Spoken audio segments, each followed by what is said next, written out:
There's only one way we can end today's show. We have spent, close to 3.5 hours talking about him, his opponent, and his fight. So it is apropos that we end today's show with the one and only Mickey Gall. America's sweetheart is joining us on the phone right now. Mickey, are you there? I'll try it again. Mickey, are you there? Okay, maybe not. I hear something going on, but maybe he didn't hear my whole intro. Mickey Gall, are you there? Rick, are you ripping me? I promise we will get him. Mickey Gall. Okay, we're going to get him back here in just a moment. Mr. Mickey Gall, are you there? Yes, sir. What's going on? Oh, there he is. You missed my whole intro. I said that there's only one way that we can end today's show. We've been spending close to 3.5 hours talking about you and your opponent and your fight. So I very much appreciate you coming on, especially after landing in Jersey not that long ago. Are you back home? Yeah, just got home. Just got home to Jersey. What was it like coming home? Were there streamers everywhere, a parade? What was waiting for you when you got home? There was I met a couple of people in the airport who said hi, said good job, or they were as I walked by, they go CM Punk. But a few nice people. Had to shake some hands. It was cool. When you were dreaming about this opportunity from the get-go and what could come your way if you beat him, and the aftermath and the reason why you need to put yourself out there and call the man out, when you were thinking of just everything that comes along with beating someone of his stature, does it equate to what you're feeling in the last 48 hours? Does it equate to what you've experienced since actually beating him on Saturday night? Yeah, man, dude. Saturday night was the most fun I've ever had. I was saying that leading up to it. I was like, that it's going to be the best 15 minutes or less of my life, and it really was, man. Coming out and at the queue and just hearing all the people, just looking around at the crowd of all the people, just hearing them, feeling them. It was amazing. That was really the best part. Now I keep thinking back to it and just wanting to be back there in the cage. But yeah, it's great, man. And now it looks like hopefully I'm gonna get another cool fight, and I get to do it again. Oh, what do you got? You got some news for us? No, man, nothing. But I heard a lot of people were tagging me in that interview where Dana was saying that Sage's people are interested and they're gonna try and make that fight happen. Okay, so there's so much to talk. He said they're gonna make that fight happen. Right, but okay, what weight would that fight be at?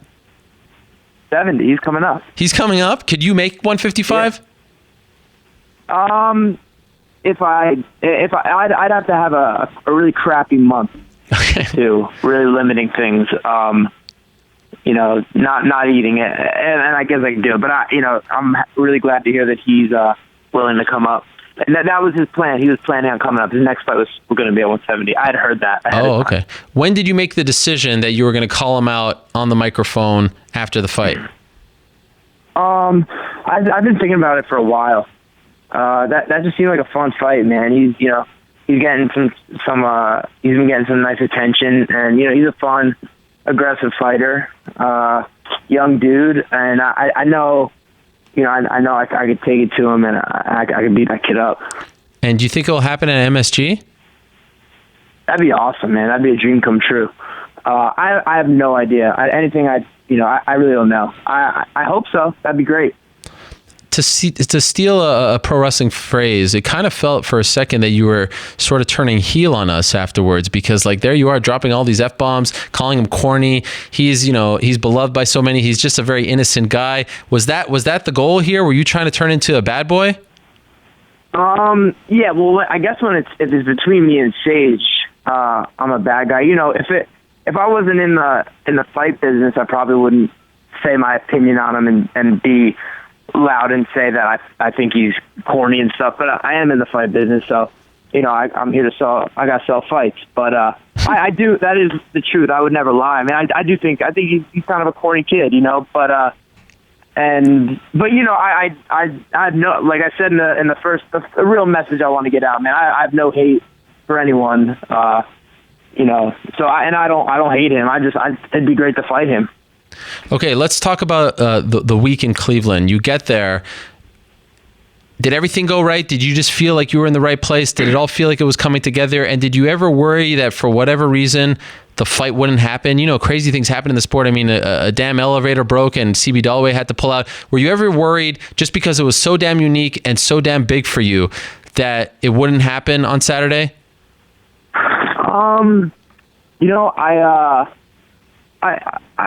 Everything went great. Everything went really well. Fight week was so much fun. It's a blast out there. I did actually, now that you ask, I haven't really talked about this at all. I was having like diarrhea for the last 3 days there. Wow. My last 2 days of weight cut and then like the day of the fight.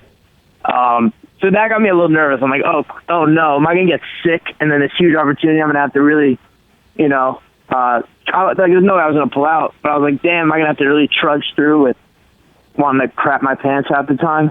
But, came fight time, I felt good, and there was nothing that was going to stop me. What do you think that was? Like, were you sick from food, or do you think you were nervous? Why do you think? What I do is I always prepare all my own food. My mom does. She helps me out big time. She slaved in the kitchen, cooking me up a whole lot of food that I bring out. No salt, all good weight cut food. So I'm staying full and stuff. But the fridge that I got in the room wasn't good, and I think my food went bad. I think the fridge, it really wasn't cold. I found that out too late, and I was eating these veggie turkey burgers that gave me the shits.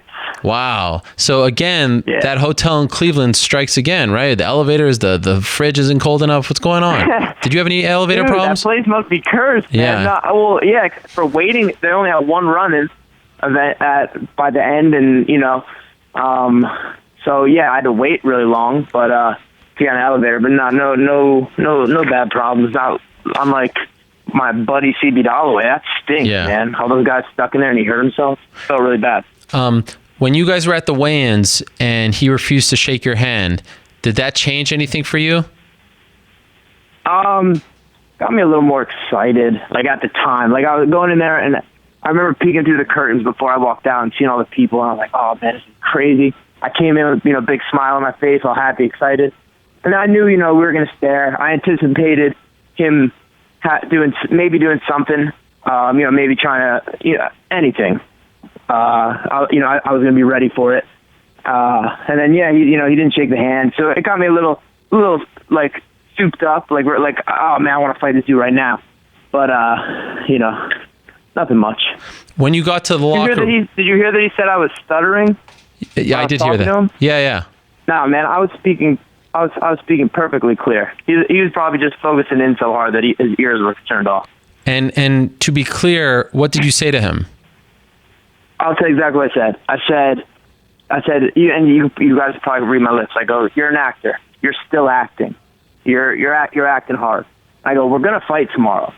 And then I go, you know what's gonna happen. I was like, yeah, I'm gonna hurt you. And then when I turned around to walk off and he kept staring at me, I was just like, keep looking at me, and I as I walked away. So then you get to the arena on Saturday. What are the feelings? What are the emotions that you're experiencing? I was good, man. In fights, there's always a mixture of excitement and nervousness. Let's say it's like a 70-30 excitement to nervousness. Weird feelings going on in your stomach. I'd say this is probably a 90-10 excitement to nervousness. But as it gets closer, as the fight creeps closer, you start to get a little more nervous. And then once I started walking out and I heard the crowd, I just felt amazing, bro. I loved it. It was the experience of my life. Best moment of my life was walking out there, getting in there, knowing I'm going to get to fight in front of all these people. Now, there was a little twist, a little surprise, because on Embedded, you get the phone call from Dana saying that he's nixed your song, and everyone gets pissed off about this and start tweeting about it and all this stuff, and then they play the song, the Hey Mickey, You're So Fine. When did you find out that they had reversed course? As I'm standing there, like they have the cameras in front of me. My whole team's behind me. They're like, it's go time, all that stuff everyone's saying. Then all of a sudden I started hearing the boom, I started hearing the beginning of that song. I look at them, I'm like, did they switch it? Is this me? Am I going now? And then they're like, yep, we're rolling. Let's go. So I found out right there when everyone else did. Did you find out what happened? Why they decided to change their mind again? Joe Silva told me after in the cage, he told me, he was like, yeah, man, I told Danny he's got to play. Hey, make yours so fine. But at the weigh-ins, the ceremonial weigh-ins, Dana told me, he was like, dude, I'm getting fucking abused online for this Hey Mickey stuff. So maybe, I think the people online, it shows. Yeah. You guys are heard. Everyone, we got a voice out there. Everyone does. That was great. I love the way you walk. Like you walk out, you're slicking your hair back and stuff. Like you're just cool as a cucumber, not a worry in the world. You didn't feel anything. No, I mean I feel it. But I just know I'm going in there and I'm gonna go do what I do every day. I've been fighting people in the gym and beating people up since I was 16, and I've become good at that, and I know that's all it is. All there is in there is me and one other guy. I just got to beat up one guy out there. So yeah, it's exciting, man. It's fun. When the fight starts and he comes charging at you, is this a foreign idea, or did you expect that? Did you expect him to do that? I kind of expected it. I thought, I had a feeling he was going to feel like I have something to prove. I need to show I'm a fighter. I'm going to come in there and be a tough fighter. And once I get in there, I let my training take over. I'm not faking in there. And he, crossed the line where the line in my head of how far he should be. I'd like keep him at a certain range. And when you come in that hot, I'll take you down. I was like, I'm just gonna. My body did it. I just changed levels and took him down as he came in that aggressively and quick. What was your game plan? Like, if it was up to you, how are you planning to start the fight? I wanted to work my stand up. I've been working really, really diligently, training my stand up with Sean Diggs, and I've really cleaned up a whole lot of stuff. Like I've been saying, like the version of myself that fought in February, like I'd whoop that dude. Like I'm really proud of what I've done the past 6 months in my training. I've been ruthless. I've just been really committed, and I've just been very smart about it. And I wanted to be able to, I saw the videos of him, and I would have liked to have knocked him out. I want to get a knockout. So that was the plan. But and if he lasted, I knew, I've been doing Gracie Jiu-Jitsu with David Deeb since I was 16, and I knew I'd beat him there too. Was he at all tougher than you thought he would be, or was he exactly as tough as you thought? I mean, I figured he'd be tough, man. Those wrestlers, they're tough guys. They're slamming themselves around and stuff. I guess it was pretty much what I expected. I knew once he got in there with me, I was going to just be able to dominate him. And, I started hitting him, and then I was taking my time, working the choking, playing the hands. I wasn't going to overcommit on anything too crazy. I knew I'd find the submission or pound him out eventually. So I was just playing with both of those.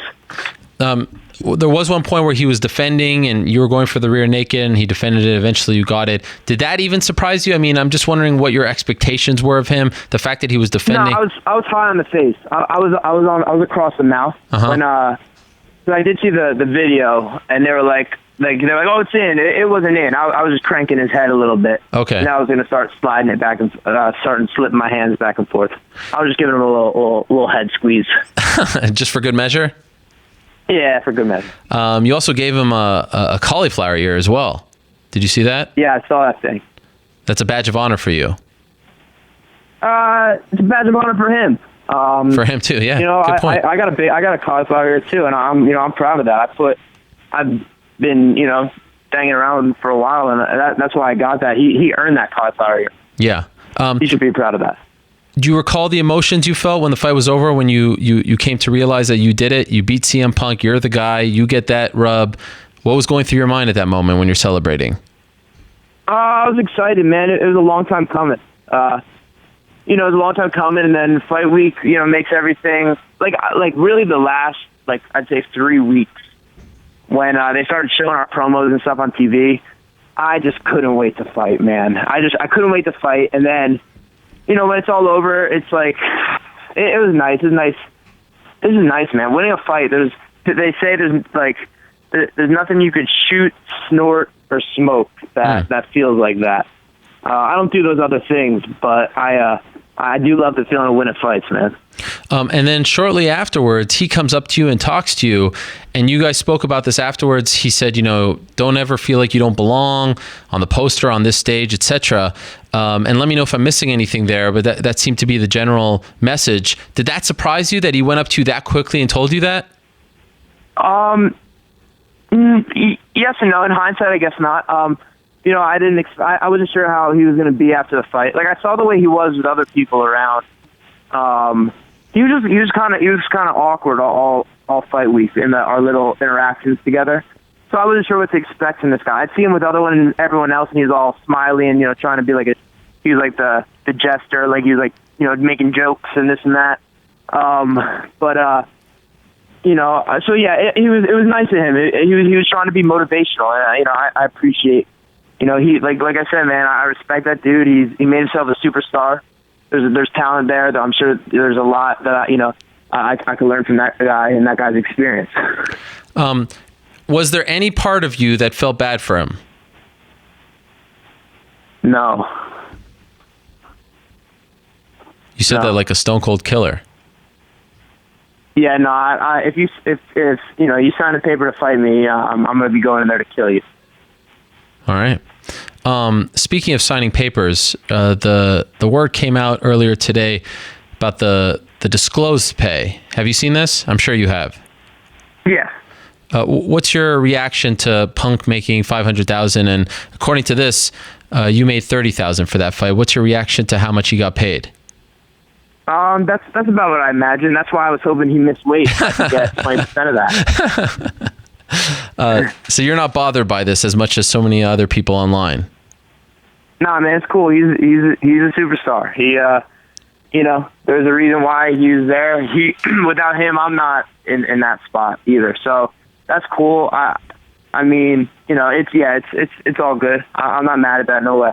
Did you make $30,000, bro? Huh? Did you make $30,000? Yes. Okay. Maybe you got a little bonus too. I'm imagining, right? No, I got $30,000. All right. If you're the UFC, do you consider doing something like this again, or should they not play this game anymore? Nah, whatever. I think a lot of people were interested. It brought a lot of WWE fans to watch. A lot of guys who wouldn't have been watching, who like the violent stuff, who like this type of action. Brought them over, and I've heard of a lot of people contacting me saying, "Hey, I watched this fight with Punk, and I'm an MMA fan now." Oh, so wow. I think it worked. I think it was a smart move, and I think it worked. Did a part of you feel like you had a duty as the longer time mixed martial artist to beat him convincingly, like you were sort of doing this for the sport, kind of in the same way like the Randy Couture James Toney fight? I mean, it's very, very different, but like that as the guy who has been doing this for so many years, you couldn't let him win? I 100% felt a strong obligation to make an example out of him. Okay. I felt indebted to my sport, to the veterans of my sport, to everyone in my sport, to go in there and dominate every second of that fight. 100%. And I asked Jim Miller this question earlier in the show. Do you feel any kind of resentment, not from, I know there's going to be haters, but from people in your gyms, the ones that you go to, maybe when you go visit someone here or there, do you ever feel any resentment like, oh man, I've been doing this for 3, 4, 5 years. I have 15 fights in CFFC, and like, look at you, look at all the love you're getting. Do you feel that at all from your peers?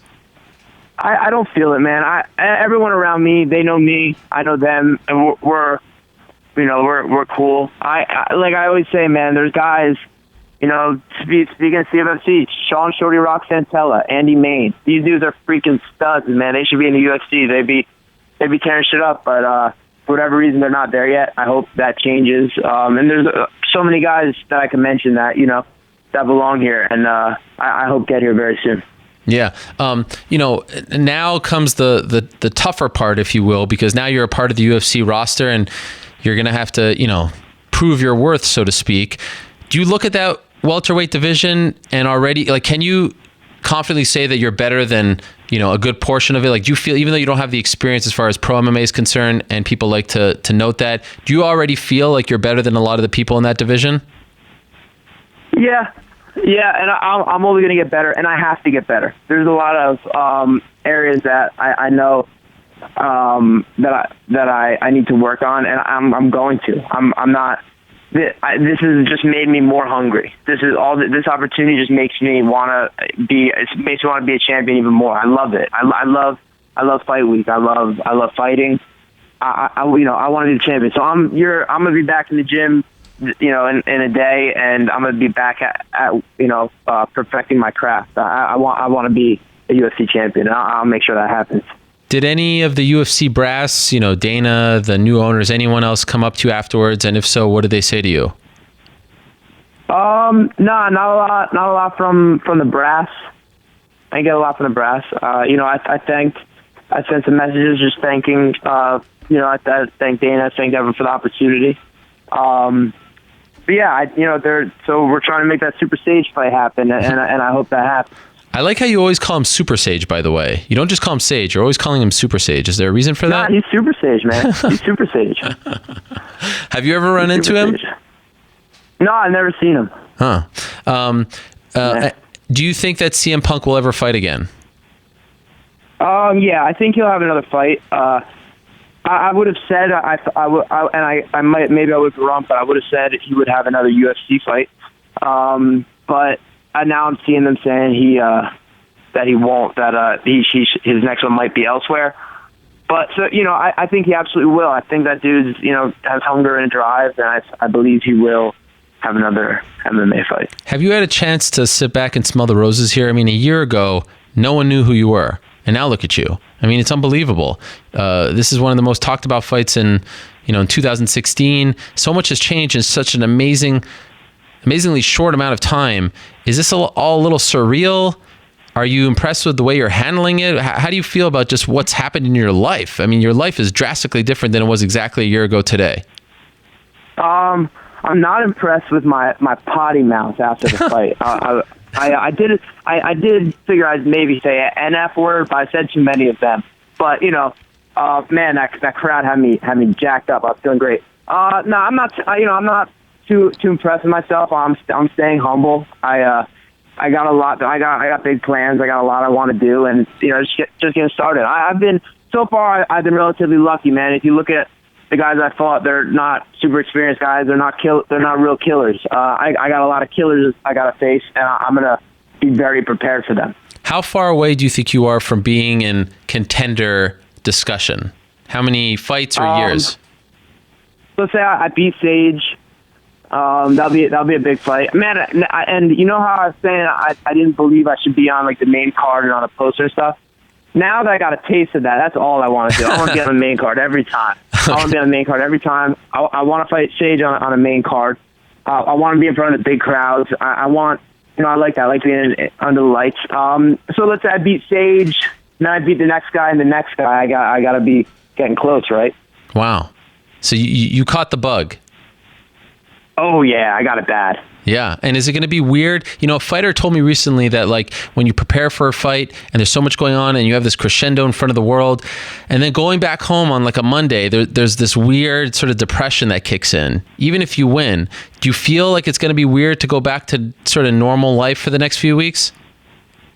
No, man, it'll be nice because I've been in war mode for the past, like 6 months for real. I'm gonna take a couple days and be light. I'm gonna do things lightly and let my body recover a little bit. Just from like working my ass off in camp. But then, I'm gonna I don't think it's gonna be bad. I do wish I could get that feeling of being in a cage again. I can't wait for that. So you'll probably get that. That's to say, I think there's the only hangover or whatever you call it, depression from. Sure. I love that feeling, man. That was a nice high. By the way, do you still train at Renzo Gracie's? I've been meaning to ask you this. I really plan on going back there. Well, do you not? Are you being sarcastic? No. I will. That's great training. I don't know what happened with I was kind of at first, my feelings were a little hurt when Renzo said I was going to lose by guillotine. Yeah. But then I was like, maybe it'll make people think this guy has got a shot against me, and that could make it a little more interesting. You know, I don't know. I think, you know, Renzo knows me. He knows I thought he did. He's always said hi to me at tournaments and stuff. He knows my coach, and, you know, so, you know, it was a little surprising to hear that, but, you know, I respect Renzo. I love Renzo, man. I've been a fan of his. I have, you know, I got Renzo's stuff. I watch Renzo movies. He's one of my favorites ever. So, you know, but it was cool, man. I don't care. He can say whatever he likes. He's a man. He's earned it. Next time you see him, will you take it up with him? I don't know. Maybe. Yeah, probably. I got it. I wouldn't. Yeah, I don't think I just let that said. So, Renzo, what was that about, man? Yeah. So I was like, a guillotine? Come on, dude. Come on. Yeah, just make light of it. Make a joke. But I feel like you got to bring it up. Yeah. I'd probably bring it up. What are you doing to celebrate now that you're home? Are you doing anything fun? I'm going to actually go play with my baby sisters. I have a 4-year-old and 2-year-old little sister that I'm going to hopefully go swim in the pool with in a little while. Oh, nice. Yeah, you know, just see some people. I plan on in the next week at least to hang out with some people that you know, that my training has made me neglect. You know, I don't hang out with friends unless they're my training partners, really, because I'm practicing 2 times a day. So I'm gonna try and make some time for some special people. And do you feel confident that it will be MSG your next fight? You don't think that's too soon? No, I'm ready. I'm ready. If it's MSG, let's do that. That'd thrill me. I'd love to fight on that card. Like I said, man, I'm a Jersey boy. That's my backyard. I'm right. I could spit to MSG. All right. So I'd love to fight there. Well, man, again, congratulations. What a story this is, and you were the perfect guy for it all. You nailed it from the opening call out up until the Postfight press conference. Even now, I mean, you are something else. You really get the fight game, and like I said when you weren't on the show, there are some veterans of the sport who I feel like don't get the game like you do, the game of calling people out and moving up the ladder and all that stuff. So kudos to you. Congratulations, Mickey, and I appreciate you coming on, you know, moments after you just got back home. I'm sure you want to chill out a little bit, and looking forward to having you back in studio, perhaps before the MSG fight against Super Sage. But again, congrats, enjoy the victory, and well done on everything. It's great to have you in the UFC, and very happy for you and your family.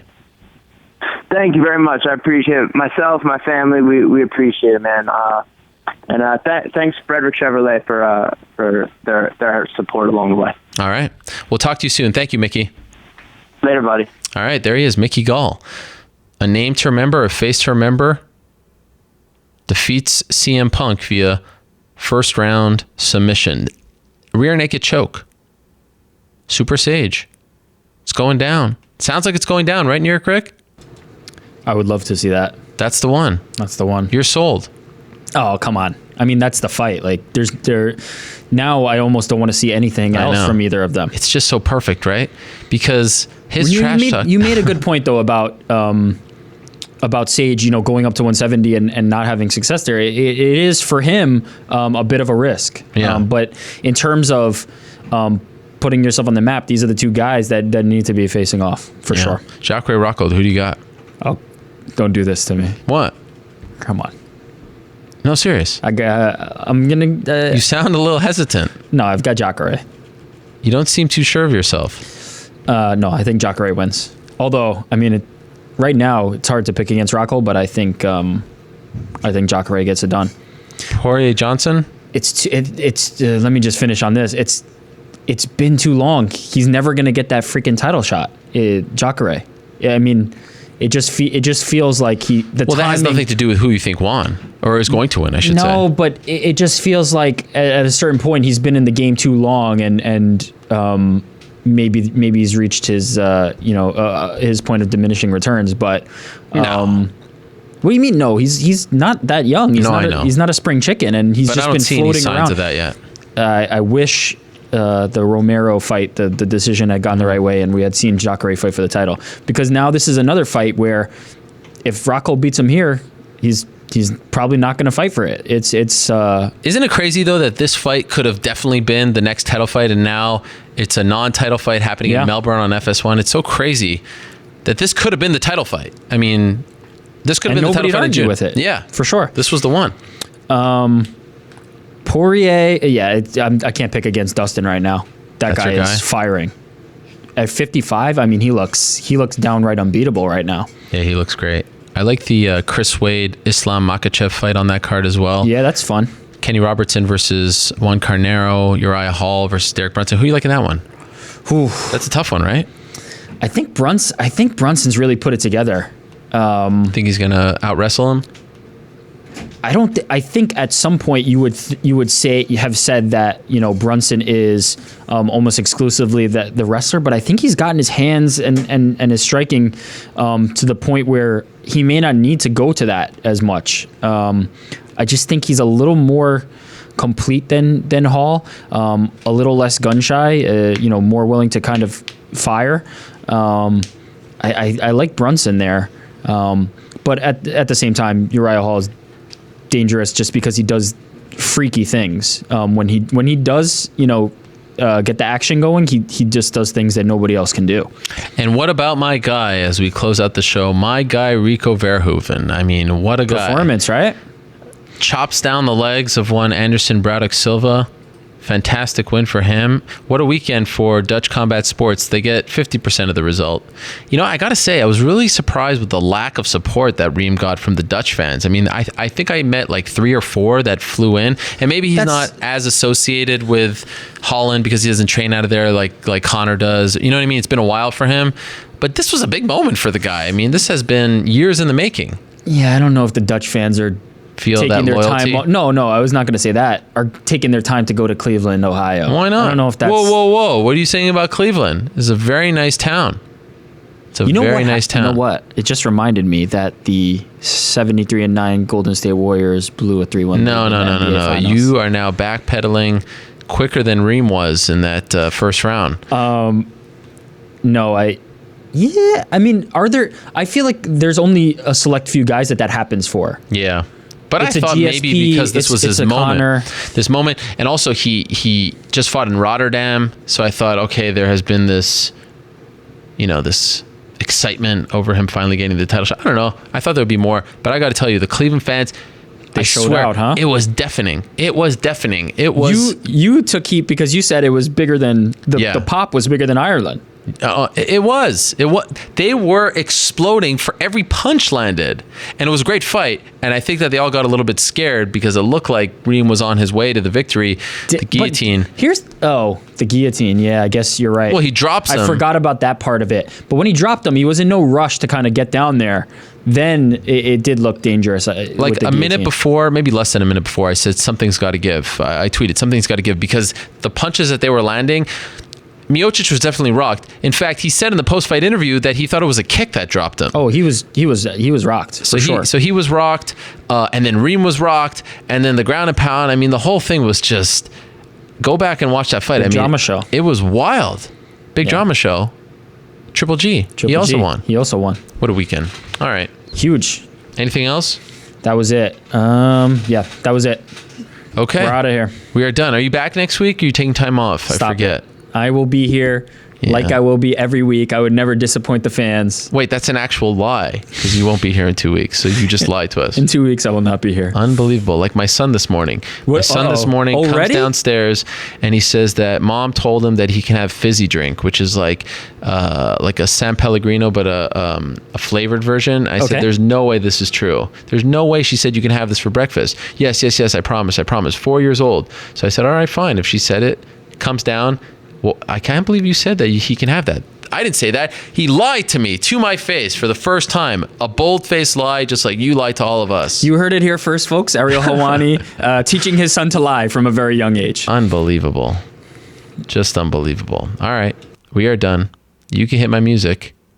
Another fun show in the books. The experiment, the chapter, the era that is CM Punk in the UFC. Has it ended? We're not sure, but of course the debut has ended. Didn't go the way he wanted. And again, as we talk about kudos for showing a lot of heart, kudos for making the walk, kudos for doing it, no one is more pissed off. No one could care less about all of this than him. And that's a pretty damn cool thing too. And I think people were giving him heat for talking about the journey before the fight. But the guy wanted to win. And it just didn't go his way. And he fought a tough kid who is well on his way to potentially making some waves. And he has done that already, but he wants even bigger waves. He wants even bigger prizes, bigger purses, bigger fights. How can you hate whatever Mickey Gall is doing and saying these days? Fun time. I like this. Sometimes with a UFC event every single weekend, it's nice to get a break from the norm. It's nice to cover something a little different, a little wacky. No problems here. It was fun to cover, and well done, Cleveland. It was, look, we've had our differences, but you have a beautiful city, and it was a pleasure covering the event there. Thank you very much to everyone who tuned in. Thank you very much to everyone who stopped by. Thank you very much to John Pollock. Great insight as always. Fantastic stuff from Jim Miller. Thank you to him. Jimmy Rivera, fantastic news as well. Congratulations. Alexander Gustafsson, thank you. King Mo, thank you. Anastasia Yankova, good luck this Friday. And Mickey Gall, thank you very much as well. Back next Monday, same time and place. Until I say peace. Somebody.